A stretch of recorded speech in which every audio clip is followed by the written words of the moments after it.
రెడ్డి గారిని సాధారణంగా వేదిక మీదకి ఆహ్వానిస్తా ఉన్నాం.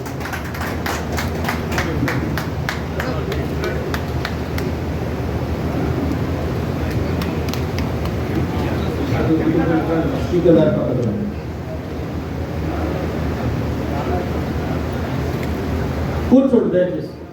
Thank you very much. మన హాల్లోకి ఎంటర్ అయినందుకు సర్వత్వం రెడ్డి గారికి గట్టిగా సపోర్ట్తో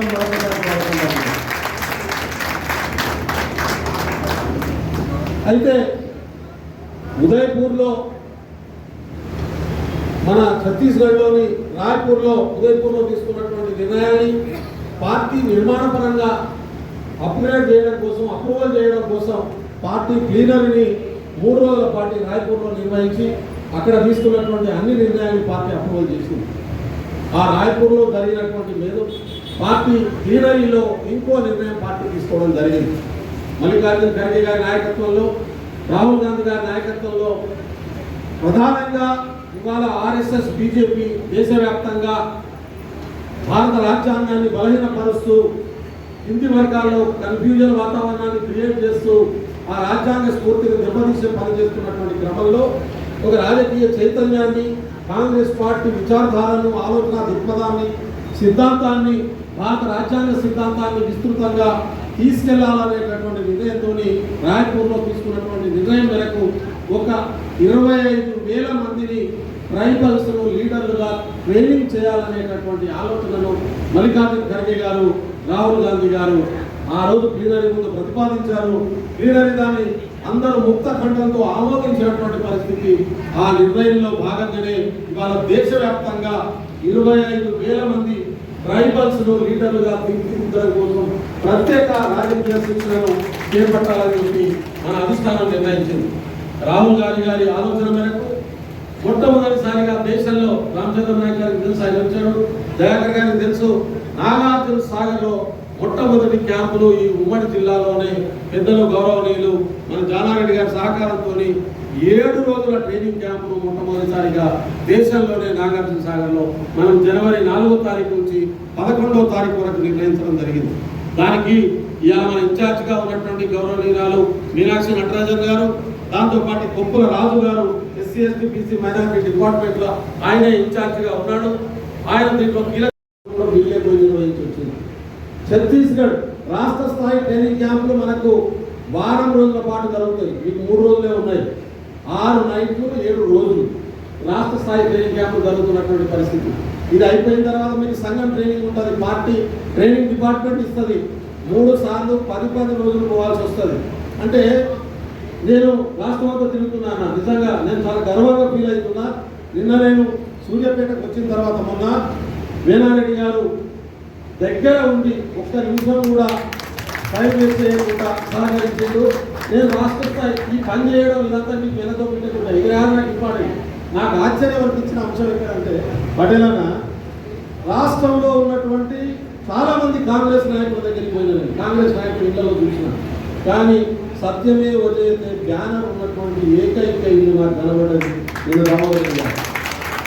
ఎందుకంటే గట్టిగా చెప్తున్నాను నేనంటే కాంగ్రెస్ పార్టీ ఐడియాలజీ ఇవాళ చచ్చిపోతున్నటువంటి పరిస్థితి ఉంది.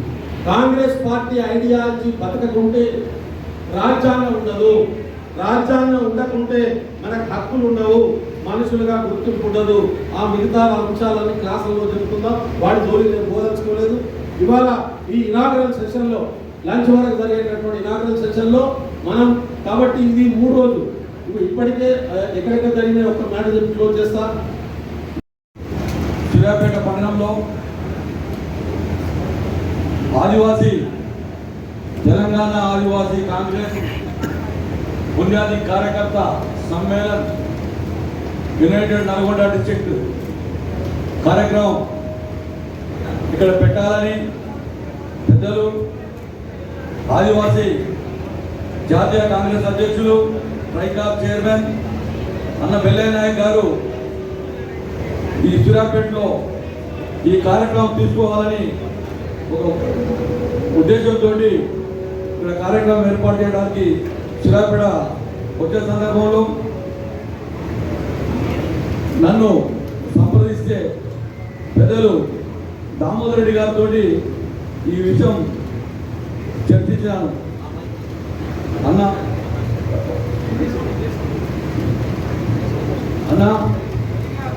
బెల్లన నాయక్ అన్న వచ్చాడు, ఈ కార్యక్రమం గురించి చెప్పి ఇక్కడ ఏర్పాటు చేయమని మిమ్మల్ని అడగమని చెప్పాడు. అది చెప్పడమే తడువుగా మా పెద్ద ఆయన ఈ కార్యక్రమం ఎక్కడైతే బెల్లన ఈ తెలంగాణ రాష్ట్రంలో ఏ జిల్లాలో చేసినా కూడా మనం దానికి నీటుగా వారికి కావాల్సిన అన్ని సదుపాయాలు సౌకర్యాలు వారికి ఇక్కడ మనకు సూర్యాపేట కాంగ్రెస్ పార్టీకి ఎలాంటి తక్కువ కాకుండా చేసి వారికి ఘనమైన స్వాగతం పలుకుతూ ఘనంగా ఈ కార్యక్రమం నిర్వహించాల్సిందిగా మాకు ఆయన ఒక ఆజ్ఞ ఇవ్వడం జరిగింది. దాని తర్వాత కొన్ని ప్లేసులు సెలెక్ట్ చేసుకున్నాం. ఇది రాజమహదూర్ వెంకటరామారెడ్డి స్మారకార్థం ఏర్పడ్డ ఈ హాస్టల్ ఇది రేపు 1వ తారీఖు నుంచి నవోదయ కాలేజ్కి నవోదయ స్కూల్కు వెళ్తూ ఉండే. ఇది గవర్నమెంట్ వాళ్ళ ఆధీనంలో ఉండేది. అధికారులతో మాట్లాడి ఈ వారం రోజులు ఎట్లా టైం ఉంది కాబట్టినే మేము ఈ కార్యక్రమం నిర్వహించుకోవడానికి వారిని ఒప్పించి పెద్దలు ఈ అధ్యక్షులు నూతన సుదర్శన్ రెడ్డి అడ్వకేట్ గారి సహకారంతో ఈ ప్రాంగణాన్ని తీసుకోవడం జరిగింది. బెల్లనగర్ రావడం జరిగింది. ఈ చూసినాక వారు అద్భుతంగా ఉంది, మీరు ఎక్కడ కూడా స్థలం మార్చవకండి. ఒక చరిత్రకారుడు రాజమహదూర్ వెంకటరామారెడ్డి గారి స్మారకార్థం ఏర్పడ్డ ఈ ప్రాంగణంలో ఈ కార్యక్రమం చేయాలని వారు ఒక నిశ్చయంతో ఇక్కడ నుంచి మళ్ళీ వేరే కాడికి మార్చవద్దని కూడా వారు చెప్పడం జరిగింది 2 రోజుల క్రితం. దీంట్లో చిన్న చిన్న పనులు కాకుండా ఉన్న పనులను నిన్న ఈ రోజు కూడా వాటిని క్లీన్ చేసుకుంటూ వస్తూ ఉన్నాం. దాంట్లో భాగంగా పెద్ద ఆర్బీఆర్ గారి ఆదేశాలు మీకే జరుగుతాను. నిలబడడం ఈ కార్యక్రమంలో పెద్దలు మన సూర్యాపేట చిరకాల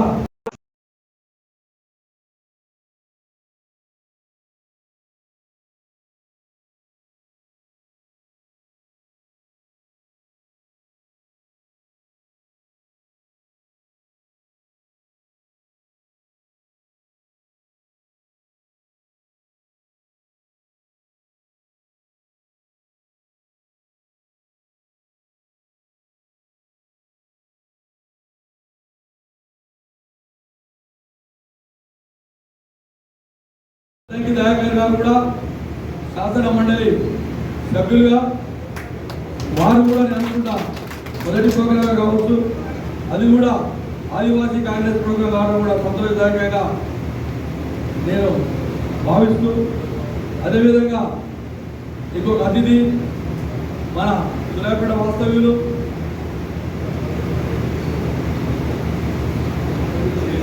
కర్ణాటక శాఖ కార్పొరేషన్ చైర్మన్ రమేష్ రెడ్డి గారు, విజయ్ నాయక్ గారు, ఇతర కాంగ్రెస్ పార్టీ పెద్దలందరికీ, సోదరిమణి దయాకరణ వారి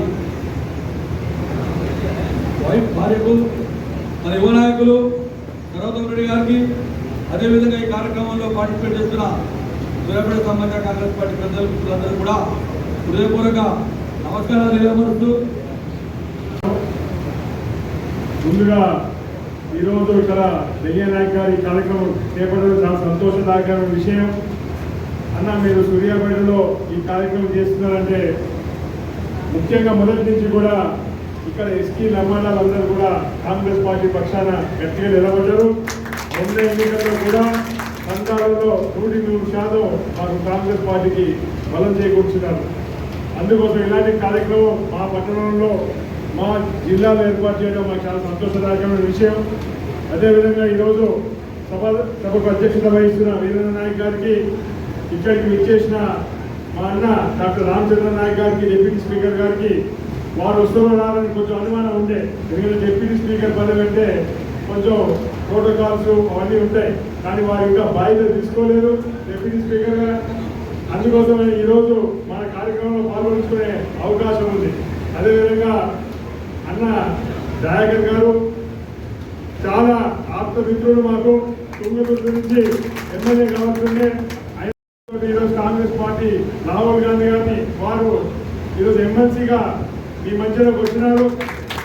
పొద్దున్నే వారు తుంగతుర్తి కూడా రావడం జరిగింది. చాలా సంతోషం. ఎందుకంటే వారు అన్నారు సూర్యాపేట తుంగతుర్తికి నా ఎమ్మెల్సీ నిధులు కూడా వెచ్చిస్తానికి సిద్ధంగా ఉన్నారని చెప్తున్నారు. అన్న థ్యాంక్ యూ సో మచ్ అన్న.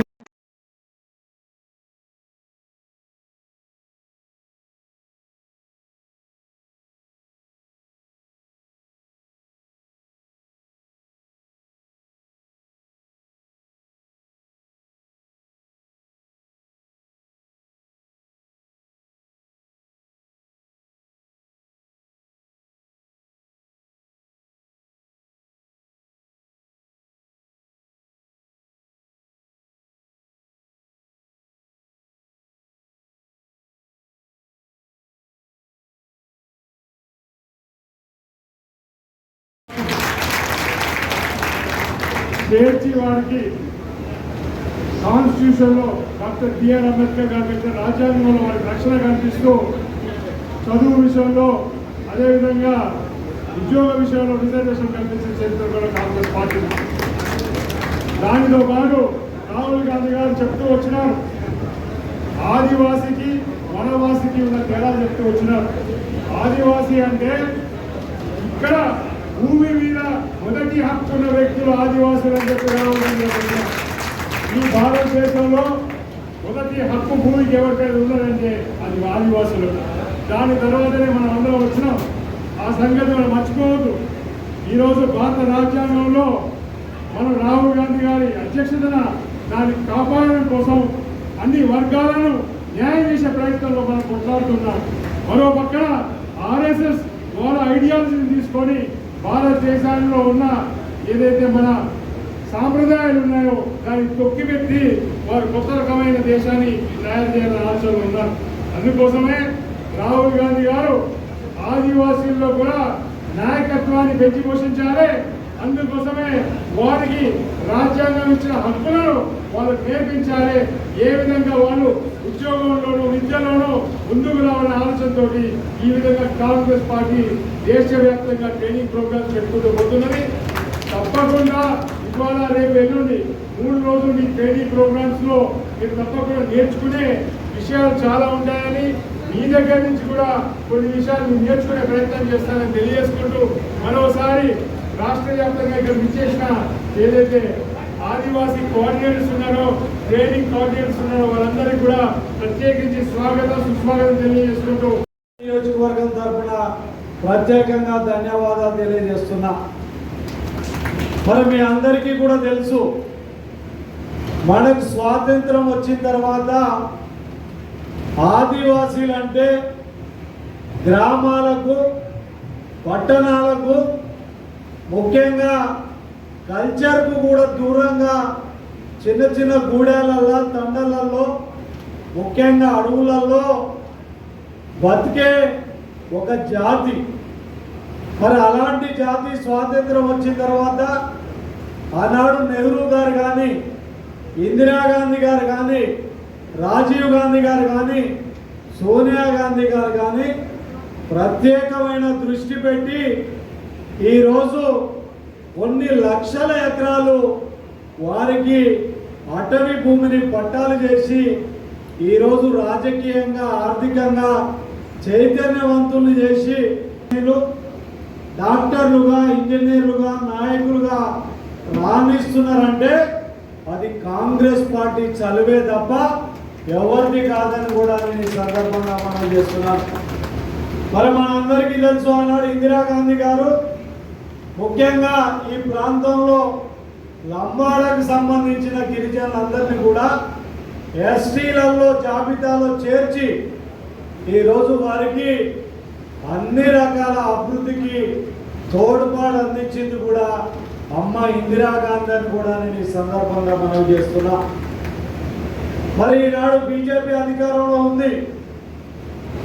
మోడీ గారు ప్రధానమంత్రిగా అసలు ఆదివాసీలు గిరిజనులు మనుషులే కాదనే భావనతోటి చూసే పరిస్థితి కూడా మనం అందరం చూస్తున్నాం. హిందువులు కావాలంటున్నారు, బ్రాహ్మణవాదంతో ముందుకు వస్తున్నారు. ఎస్సీ ఎస్టీలను అసలు వాళ్ళకు రిజర్వేషన్లు కూడా రద్దు చేయాలి, రాజ్యాంగం కల్పించే హక్కుల్ని రద్దు చేయాలి, రాజ్యాంగాన్ని కూడా రద్దు చేయాలని చెప్పి ఈరోజు మోడీ గారు ముందుకు వస్తున్న పరిస్థితి మనం అందరం కూడా చూస్తున్నాం. మరి మనం ఇంకా కూడా ఎదగాలనంటే ఖచ్చితంగా కాంగ్రెస్ పార్టీ జాతీయ స్థాయిలో అధికారంలోకి రావాల్సిన అవసరం ఉందని కూడా నేను ఈ సందర్భంగా మనం చేస్తున్నాను. మన అటవీ భూముల మీద హక్కులు కానివ్వండి, మన భూముల మీద మనకు హక్కులు కానివ్వండి, అసైన్డ్ ల్యాండ్ల హక్కులు కానివ్వండి, ముఖ్యంగా ఆనాడు రాజశేఖర రెడ్డి గారు కానీ కాంగ్రెస్ ప్రభుత్వంలో పెద్ద ఎత్తున ఈరోజు మనకి ఇల్లు కానివ్వండి, వాటర్ సౌకర్యం కానివ్వండి, రోడ్ల నిర్మాణం కానీ బ్రహ్మాండంగా అమలు చేసిన ఘనత కూడా కాంగ్రెస్ పార్టీకే దక్కింది. మనుషులంతా సమానమే అనే స్థితికి సమాజాన్ని తీసుకొచ్చే పరిస్థితిలో కాంగ్రెస్ పార్టీ మన రేపటి భావి భారత ప్రధానమంత్రి రాహుల్ గాంధీ యొక్క ఆలోచన. ఈరోజు ఒక యువరాజులాగా ఉండాల్సిన వ్యక్తి, నెహ్రూ యొక్క మునిమనువడు. అంతకంటే ముందు ఈ దేశంలోనే 10,000 ఎకరాల పైచిలుకు యాపిల్ తేటలున్న మోతీలాల్ నెహ్రూ యొక్క మునిమనువడు, జవహర్లాల్ నెహ్రూ యొక్క మునిమనువడు, ఇందిరా గాంధీ యొక్క మనవడు, ఇవాళ సోనియా గాంధీ కొడుకు, మన మాజీ ప్రధానమంత్రి రాజీవ్ గాంధీ గారి యొక్క కొడుకు. ఆయనకు భారత్ జోడో యాత్ర అని చెప్పి బజార్లలో తిరిగి పేద ప్రజల కష్టాలు చూడాల్సిన అవసరం లేదు యాక్చువల్గా. కానీ పేదలే నా లక్ష్యం అంటూ వాడన తిరిగి దేశమంతా 4,000 కిలోమీటర్ల పైచిలకు తిరిగి వెల్లనాయక లాంటి వాళ్ళను ఒక 100 మంది కోసం ఈరోజు ఆయన చేస్తున్న తపనకు మనం అందరం దండుగా ఉండాలి. ఇలా గిరిజన ఆదివాసీలం అందరం కూడా ఎందుకు దండుగా ఉండాలంటే మోసపూరితమైన ప్రకటనలు చేసి ఇలా బీజేపీ లేదంటే బీఆర్ఎస్ పార్టీ నాయకులు ఓట్ల కోసం ఇలా వస్తున్న పరిస్థితి. కానీ రేపటి రోజున రాహుల్ గాంధీ ప్రధానమంత్రి అయితే ఇలా ఎన్ని ప్రధానమైన పాత్రల్లో గిరిజనులు ఆదివాసీలు ఉంటారో మీరు కలగనలేరు, ఊహించలేరు. ఆయన ప్రధానమంత్రిత్వం కోసమో ఈ దేశాన్ని నాయకత్వం వహించడం కోసమో ఆయన ఈ దేశంలో అపోజిషన్ లీడర్గా లేడు. ఈ దేశంలో రాజ్యాంగాన్ని కాపాడాలని ఒక దిశగా ఉన్నారు. రాజ్యాంగానికి కాపలాదారులుగా నెహ్రూ గారు, ఇందిరాగాంధీ గారు, ఇలా రాజీవ్ గాంధీ గారు, చివరికి ఏ పదవి లేకున్నా కొట్లాడిన రాహుల్ గాంధీ గారు, ఇప్పుడు ప్రతిపక్ష నాయకుడిగా ఉన్న రాహుల్ గాంధీ గారు, రేపు ఆయనను ప్రధానమంత్రిని చేయడమే మనం లక్ష్యంగా ముందుకు పోవాల్సిన అవసరం ఉన్నది. దాన్ని చేస్తేనే ఈ దేశంలో సామాజిక న్యాయం అవుతుంది. దేశంలో ఒక సామాజిక కూర్పు ఉండడానికి అవకాశం ఉంది. కాబట్టి ఈరోజు సామాజిక న్యాయం అంటే కేవలం ఎస్సీ ఎస్టీ బీసీలు మాత్రమే కాదు, అగ్రవర్ణాల్లో ఉన్న పేదలను కూడా మనం చూస్తూ కలుపుకుంటూ పోవాల్సిన అవసరం ఉందనే విషయాన్ని గుర్తుపెట్టుకోండి. చివరికి బీసీలకు ఈరోజు మనం చట్టసభల్లో రిజర్వేషన్ల కోసం రాహుల్ గాంధీ గారు ముందుకు వచ్చిందంటే అర్థం చేసుకోండి. ఆయన ఏమన్నాడు? జై భీమ్, జై జగత్. ముఖ్యంగా ఈ కార్యక్రమం యొక్క ముఖ్య ఉద్దేశాలన్నీ కాంగ్రెస్ పార్టీ ఆ పేరులోనే ఉంది, బునియాది మూలాలు. ఏదైతే మూలాలు మనం మర్చిపోతామో అది మన అస్తిత్వానికి నష్టం కలిగించే పరిస్థితులు వస్తాయని చెప్పేసి మరి ఉదయపూర్ సమ్మేళనంలో రాజీవ్ గాంధీ గారు, సోనియా గాంధీ గారి తండ్రి గారి అధ్యక్షతన జరిగిన సభలో తీసుకున్న తీర్మానాల్లో భాగంగా మరి అందరికంటే ముందు ఉంది మరి దాదాపు తెలంగాణ రాష్ట్రం సగం ఇది 6వ మీటింగ్ మరి సమ్మేళనం అంటే ట్రైనింగ్ క్లాసెస్. మరి దాదాపు 10 ఉమ్మడి జిల్లాల్లో 6 మీటింగ్ అంటే సగం తెలంగాణ కవర్ చేసిన మరి సోదరులు అన్నీ తానై నడిపిస్తున్న సోదరులు వెల్లయ్య గారికి ప్రత్యేక ధన్యవాదాలు. ముఖ్యంగా మరి కాంగ్రెస్ పార్టీ మన తాతలు ముత్తాతలు అందరూ కాంగ్రెస్ పార్టీ. వాస్తవంగా మధ్యలో మరి కాంగ్రెస్ పార్టీ ఆ రోజుల్లో కొంత రెడ్డి సామాజిక వర్గానికి ఎక్కువ మరి అవకాశం ఇవ్వడం, రెడ్డి గారి అంటే ప్రజలు బీసీ వెనుకబడిన కులాలు కొంత రెడ్డి సామాజిక వర్గానికి భూస్వాములకు వ్యతిరేకంగా పనిచేసిన వర్గాలు కమ్యూనిస్టుల వైపు ఉండడం, ఆ కమ్యూనిస్టులే మళ్ళీ ఎరుపు పసుపై, పసుపు మళ్ళీ పింకై, పింకు రేపు కాషాయం అయ్యే ప్రమాదం కనబడతారు. ఆనాడు కమ్యూనిస్టు ఎర్ర జెండా తర్వాత పసుపు జెండాగా మారింది తెలుగుదేశం పార్టీ. ఆ తదనంతరం తెలుగుదేశం పచ్చ జెండా, పసుపు జెండా మళ్ళీ పింక్ టీఆర్ఎస్ అయింది. టీఆర్ఎస్ భవిష్యత్తులో కాషాయ రంగుగా మారే పరిస్థితి కనబడుతూనే ఉంది. మిత్రులారా, మన కాంగ్రెస్ పార్టీ స్వాతంత్ర సాధనల కోసం పుట్టిన పార్టీ. 140 సంవత్సరాల క్రితమే దేశాన్ని ఏకం చేసి భిన్నత్వంలో ఎన్నో మతాలు, ఎన్నో కులాలు అన్నీ ఒకటై భిన్నత్వంలో ఏకత్వాన్ని సృష్టించి ఆనాడు మహాత్మా గాంధీ గారు ఒక శాంతియుత మార్గంలో కాంగ్రెస్ పార్టీ అనే ఒక ఉద్యమ పార్టీని, స్వతంత్ర ఉద్యమ పార్టీని స్థాపించి దేశ ఐక్యత కోసం, దేశ సమగ్రత కోసం మరి స్వాతంత్ర పోరాటంలో భాగస్వాములై ఆ గ్యారమూర్తి అక్కడ సౌండ్ బాక్స్ అడ్డం వచ్చినాయి, కానీ ఆ గ్యారమూర్తి స్టాచ్యూస్ ఆనాడు మహిళలు కావచ్చు, మైనారిటీ సోదరులు కావచ్చు, ఆనాడు బడుగు పోయిన వర్గాలు కావచ్చు, అందరూ ఒక్కటే నిలబడితే వచ్చిన స్వాతంత్రం. ఆనాడు మనం వందే మాత్రం అంటే బీజేపీ వాడు భారత్ మాతాకి జయ అన్నాడు. వందే మాత్రం అన్నా భారత్ మాతాకి జయ అన్న ఒకటే అర్థం. వందే మాత్రం అంటే మాతకు నమస్కారం అని, భారత్ మాతకు జయ అన్న అదే. కేవలం బ్రిటిష్ వాళ్లకు తొత్తులుగా మారి స్వాతంత్ర ఉద్యమాన్ని దెబ్బతీసే కుట్రలు ఆనాడు నుంచే ఈ ఆర్ఎస్ఎస్ బీజేపీ వాళ్ళు చేసిన పరిస్థితి మనం చూసినాం చరిత్రలో. ఆనాడు జవహర్లాల్ నెహ్రూ గారు మొట్టమొదటి ప్రధానిగా దేశం మొత్తం స్వాతంత్రం వచ్చింది, కానీ అస్తవ్యస్తంగా మారిన దేశం. కరెంట్ లేదు, రోడ్డు వ్యవస్థ లేదు, రవాణా వ్యవస్థ లేదు, విద్య లేదు, ఉపాధి లేదు, ఉద్యోగాలు లేవు. మన సంపద మొత్తం కొల్లగొట్టిన దేశాన్ని మళ్ళీ ఏకదాటి మీద ఏ విధంగా నడిపించాలని ఆలోచించి ఆనాడు జవహర్లాల్ నెహ్రూ గారు తీసుకున్న పంచవర్ష ప్రణాళికలు విద్య, వైద్యం, అదేవిధంగా ఉపాధి, పరిశ్రమలు, భారీ నీటి పారుదల ప్రాజెక్టులు, వ్యవసాయ రంగ అభివృద్ధి ఆనాడు వారు తీసుకొని ఉండకపోతే ఈరోజు మన దేశ పరిస్థితి ఎలా ఉండేదో ఒక్కసారి ఆలోచించుకోవాలి. తదనంతరం లాల్ బహదూర్ శాస్త్రి గారు జై కిసాన్ జై జవాన్ అని చెప్పేసి, ఇక్కడ రైతు అక్కడ సైనికుడే దేశ సమగ్రతను కాపాడగలుగుతారని చెప్పేసి వారు అదే విధానంతో, తర్వాత ఇందిరాగాంధీ గారు గరీబీ హటావ్, పేదరికాన్ని నిర్మూలించాలి, దానికి కూడు గుడ్డ కూడు నినాదంతో ఇందిరాగాంధీ గారు ప్రతి పేదవాడిని ఆర్థికంగా, సామాజికంగా, రాజకీయంగా అవకాశాలు కల్పించి మరి అభివృద్ధి పనులు నడిపించింది.